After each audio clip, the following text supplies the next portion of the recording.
I took the bus from Columbia to New York. I got to New York the next morning before daylight. And Juanita, my uncle's friend we lived with, her brother met me at the Port Authority with the baby, and I got off the bus. He took me down into the subway. This was before daylight. It was just because when I left the Port Authority, it was still dark. It was still just breaking day. Got on the subway from 42nd Street coming up to 116th Street in Lenox. Now that was frightening. This was in November. Right. When it's cold and it gets dark It was early. cold, and I never seen snow. It doesn't snow in South Carolina. I never seen snow. Well, I seen just a little sprinkle. But I come upstairs on 116th Street and Lenox Avenue. Oh, I can't remember the guy's name who picked me up.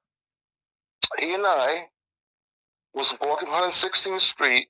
I mean, from 116th Street and Lenox Avenue, and the lady I was living with, lived on 5th Avenue and 118th Street.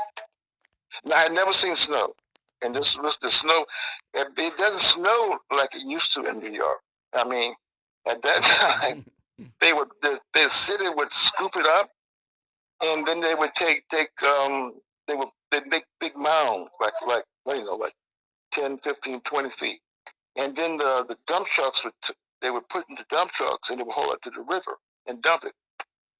Anyway, but my walk from 100 Banks Avenue, 116th Street to Fifth Avenue, and then and then walk up Fifth Avenue to 118th Street was horrible.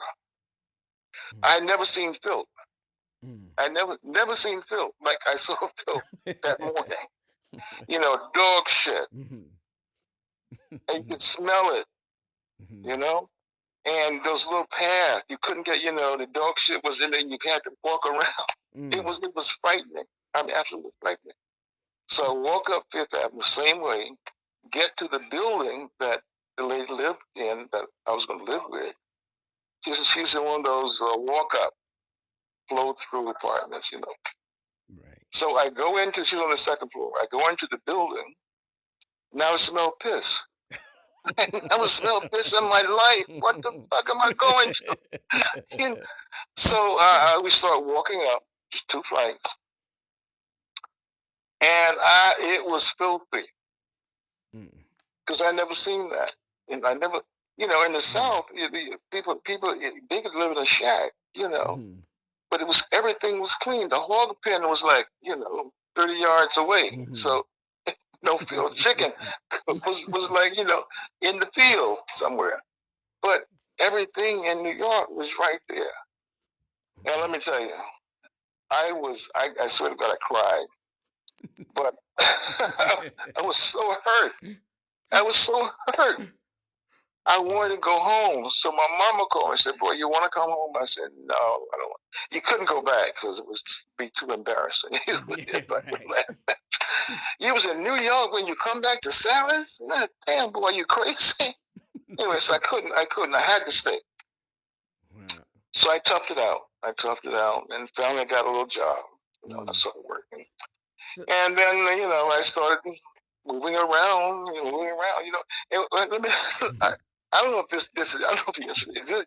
This is, but it was a thing that I need to talk, because the lady I was living with, Juanita, she had 2 sons. One son was about 2 years older than I. He's about 21. I was like 19, I think. Now, I finally got a job, after about 2 weeks. I started working in the Bronx.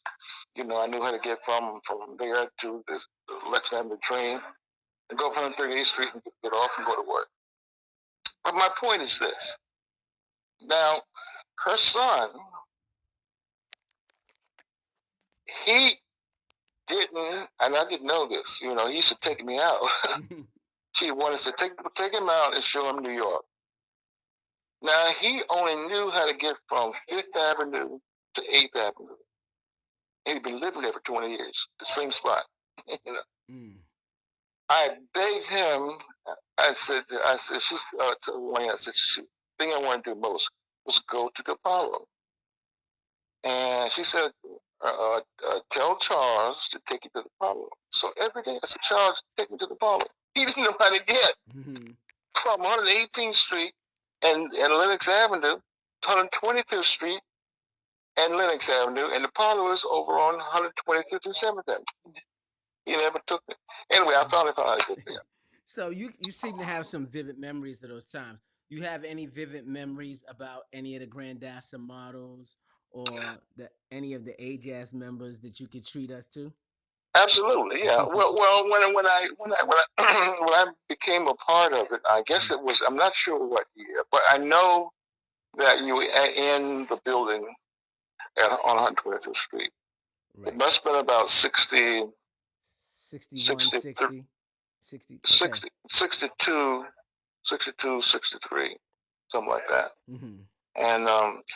And the girls were always around. You know, they would rehearse there. They'd hang around. And I was friend with them, you know. And then the one girl I got to be very close to, Priscilla. And how they were treated, you know, they were young ladies, and how older women, black women, treated them. Now, the treatment in most cases was as a mother would treat her daughter, you know. Priscilla would tell me about going downtown to Macy's to buy whatever, you know. And the women, the older women, not, you know, in the 40s and 50s, would see them if they were more than, you know, 2 or 3 girls together with the hair natural and with the African clothes on, would stop them and be very upset and try to convince them. Say, sweetheart, you're a pretty girl. You're a pretty girl. Why would you want to come down here looking like that?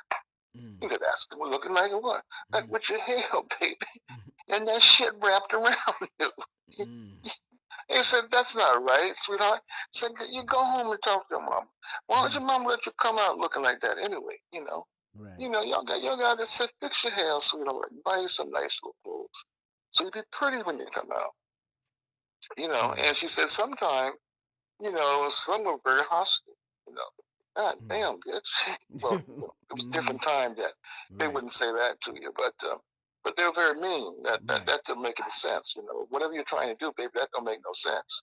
You know, you're here now. You know, so those kinds of things, and I would go downtown with Priscilla and some of the other girls, and you could see the hostility from older people, from women, from young women too. You know, so wow, yeah, it was different.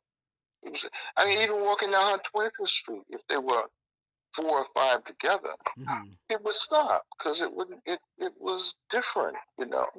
At that time, in the 60s, you didn't see any real Africans in Harlem. You just didn't see them, you know. And they were not here. I mean, they were downtown around UN. But it was a different time. It was really rough. The natural hair, you know, that's basically something that you were not seeing. You would not see it. Right. You would not see it.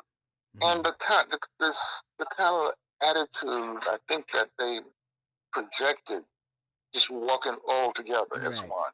You know, it was really hard for them. I mean, the girls are due a lot of respect because they took the brunt of the hostility. Yeah. Wow, that's deep. It's deep. It was deep.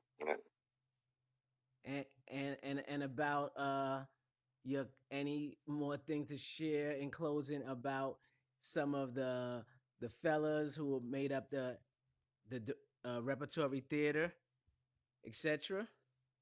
Well, you know, Elombe was we always thought was genius. You know, Elombe was in his own world, and he always knew he he had meaning to what we were doing. Kwame was, he was always working as a photographer, but it was what